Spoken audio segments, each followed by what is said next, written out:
गोवा में मडगांव के पास समुद्र के किनारे कोलवा के छोटे से गांव में पेद्रो और एना रहते थे। दोनों एक दूसरे को बहुत प्यार करते थे। पेद्रो और एना बड़े दुखी थे। विवाह के 5 वर्ष के बाद भी उनके कोई संतान नहीं हुई थी। चर्च में हर रविवार को जाकर प्रार्थना करते थे, पर उनकी प्रार्थना शायद यीशु तक पहुंचती नहीं थी। एना ज़्यादा ही बेचैन रहती थी, क्योंकि उसकी सहेलियां और मछुआरों की कौम की बड़ी बूढ़ी उसे कोसती और किसी भी शुभ कार्य में आगे नहीं आने देती। तंग आकर एना आत्महत्या के इरादे से समुद्र के किनारे गई। अभी अंधेरा नहीं हटा था। पूर्व में थोड़ी थोड़ी लालिमा दिखाई दे रही थी। किनारे पर कोई नहीं था। एना ने घुटने टेक कर प्रार्थना की, हे यीशु, संतान के बिना मेरा जीवन अधूरा है और कठिन भी। आप मुझ पर कृपा नहीं कर रहे हो, इसलिए मैं अपने जीवन का अंत कर रही हूँ। मुझे माफ़ कर देना। उठकर एना समुद्र में डूबने के लिए जाने लगी। पानी आहिस्ते आहिस्ते उसके पैर से कमर तक आया। तभी आवाज़ आई, एना वापस जाओ। 8 दिन तक माँ मेरी के आगे 8 मोमबत्तियाँ जलाकर प्रार्थना करो, तुम्हें संतान प्राप्त होगी। एना ने इधर उधर देखा, कोई भी नहीं था। कौन है? मैं क्यों आपका कहना मानूं? एना ने पानी में खड़े होकर पूछा। मैं समुद्र देवता हूँ। मुझे पूरा विश्वास है कि माँ मेरी तुम पर मेहरबान होकर तुम्हें संतान देगी। जाओ बेटी, वापस जाओ। तुम्हें एक लड़की पैदा होगी। वह मेरी भाषा समझेगी और जब वह हंसेगी उसके मुंह से मोती बरसेंगे। समय पाकर एना ने एक बेटी को जन्म दिया। वह अति सुंदर थी। माँ बाप बेटी को पाकर बड़े खुश हुए, पर जब मरियम 3 साल की भी नहीं हुई थी कि 2 दिन की बीमारी से एना की मृत्यु हो गई। पेद्रो तो जैसे पागल हो गया, न खाता न पीता, मछली पकड़ने भी नहीं जाता, मरियम की तरफ भी ध्यान न देता। पड़ोस की महिलाएं ही उसे समय पर दूध पिलाती। कुछ दिन बाद वह शराब पीने लगा। काम तो करता ही नहीं था। शराब के लिए आहिस्ते आहिस्ते घर की चीज़ें बेचने लगा। भूखे मरने की नौबत आ गई। मरियम को भूख से बिलखती देख भी उसे तरस नहीं आता। वह समझता मरियम की वजह से ही उसकी प्यारी एना मर गई, और वह और पीता। मरियम रोते रोते उसके पीछे जाती तो उसे समुद्र के किनारे पर कहता, मर जा तू भी, ऐ समुद्र देवता, तूने इसे दिया, तू ही ले जा इसे। पर समुद्र कैसे ले जाता, वह उसे बचाता। उसने कहा, पेद्रो, मरियम को रुलाना नहीं। अगर उसे रुलाओगे तो पछताओगे, और अगर उसे खुश रखोगे तो जब वह हंसेगी तो मोती बरसेंगे। अब तुम ही सोचो और फैसला करो। पेद्रो सुनकर हैरान हुआ। उसे विश्वास नहीं हो रहा था। उसने सोचा, देखूं तो समुद्र सच बोल रहा है कि नहीं। उसने रोती हुई मरियम को गोद में लिया, उसे प्यार किया, कुछ खिलौने दिए। मरियम चुप हो गई। खिलौने देखकर हंसने लगी। उसके हंसते ही मोतियों की बरसात होने लगी। पेद्रो ने फटाफट मोती बटोरे। शराब के लिए पैसों का इंतजाम जो हुआ, अब उसने कसम खाई कि मरियम को खुश रखेगा। पर उसी समय वह सोच में पड़ गया, अगर मरियम किसी और के सामने हंसी तो मोती उसे मिलेंगे। अब वह मरियम को अपने साथ रखने लगा। मरियम बड़ी होने लगी। दिन पर दिन उसका सुंदर रूप निखरता गया। उसने अपना घर पक्का बनवाया। मरियम के लिए अच्छे कपड़े बनवाने लगा।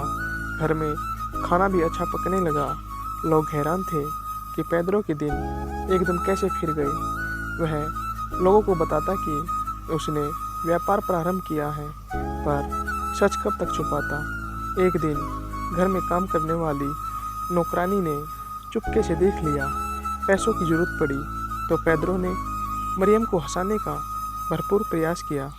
उसने मुंह बनाया, उछला कूदा, नाटक किया, पर फिर भी मरियम नहीं हंसी।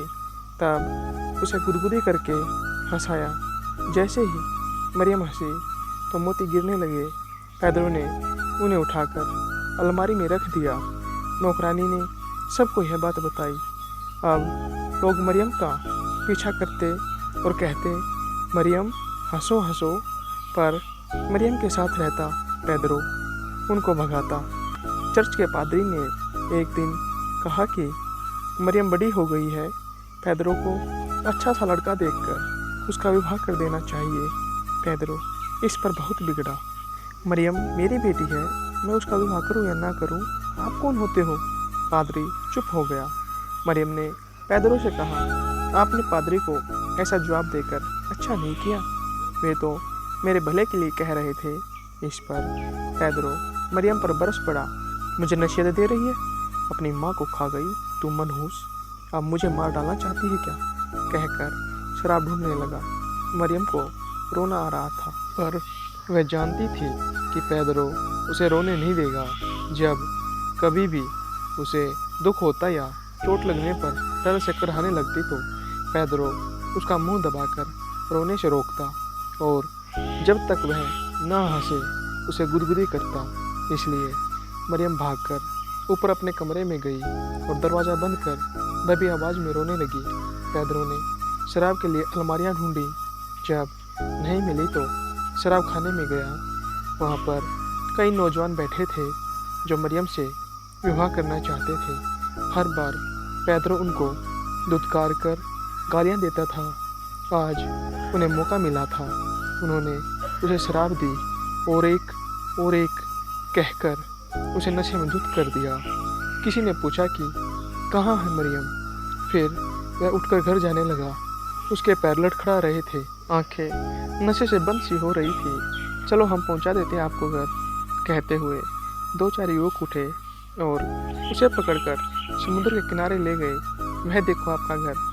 लाइट हाउस को दिखाते हुए उन्होंने पेदरो को वहां छोड़ा। पेदरो आगे बढ़ा। जिस चट्टान पर लाइट हाउस खड़ा था उससे टकराया और पानी में जा गिरा। तभी बड़ी सी लहर आई और पेदरो बहकर समुद्र में गायब हो गया। इधर रो रो कर मरियम सो गई थी। सुबह जब जगी तब अपने पिता को ना पाकर उसे ढूंढने निकल पड़ी। कहीं पर भी पेदरो नहीं मिला। उस पर दया खाकर एक नौजवान ने उसे सब बात बताई। क्या मतलब है ऐसे जीने का? यहाँ सब मुझसे मिलने वाले मोतियों के लिए मुझे खुश रखना चाहते हैं। क्यों दिया ऐसा वरदान? मैं जीना नहीं चाहती। कहते कहते मरियम समुद्र में चलती गई और समुद्र में गायब हो गई। मरियम के जीवन के अंत से समुद्र विलाप करने लगा। उसके यानी समुद्र देवता के वरदान के कारण ही मरियम नहीं रही और दुखी हो वह लहरों में लीन हो गई। समुद्र को एक और दुख हुआ तो दूसरी ओर गांव वालों पर भी गुस्सा आया। गुस्से और विलाप में वह लहरों को आसमान तक उछालने लगा। समुद्री तूफान आया, घर तबाह हो गए, कई लोग लहरों में समा गए। लोग घबराकर समुद्र से दूर टीले पर जा बैठे। कई दिन गुजर गए, समुद्री तूफान शांत नहीं हो रहा था। भूख और ठंड से सब तड़प रहे थे। तब लोगों ने गांव के बुजुर्ग गांव नायक से कहा, कुछ उपाय बताइए, वरना इस तरह तो सारा गांव नष्ट हो जाएगा। गांव नायक ने कहा, मरियम समुद्र की बेटी थी। गांव के नौजवानों की मूर्खता से ये सब हुआ है। समुद्र देवता गांव वालों पर गुस्सा है, उन्हें शांत करना होगा। पहले माफ़ी मांगो, फूल नारियल चढ़ाओ। गांव वाले गांव नायक के साथ नीचे उतरे, समुद्र देवता से माफ़ी मांगी, फूल और नारियल चढ़ाए। 3 दिन 3 रात समुद्र देवता की प्रार्थना करते रहे, माफ़ी की याचना करते रहे। चौथे दिन समुद्र देवता शांत हुए, उनका विलाप था, गुस्सा कम हुआ। मछुआरों ने फिर कुछ दिन बाद अपने घर ठीक ठाक करके समुद्र देवता को नारियल चढ़ाकर नाव पानी में डाली और मछली पकड़ने समुद्र में गई। वह दिन पूर्णमासी का था। आज भी कभी कभी खासकर बारिश के महीनों में समुद्र को मरियम और उसके गाने की याद आती है तो वह विलाप करता है। उसमें बड़ी बड़ी लहरें उठने लगती हैं। जब पूनम की सुबह नारियल चढ़ाकर उसे शांत किया जाता है तभी मछुआरे नाव पानी में डालते हैं और रात में समुद्र किनारे मरियम की सुंदरता के गाने गाते हुए ओ मारिया की धुन पर नाचते हैं। इस पूनम को यानी रक्षाबंधन की पूनम को गांव में नारली पूनम कहते हैं।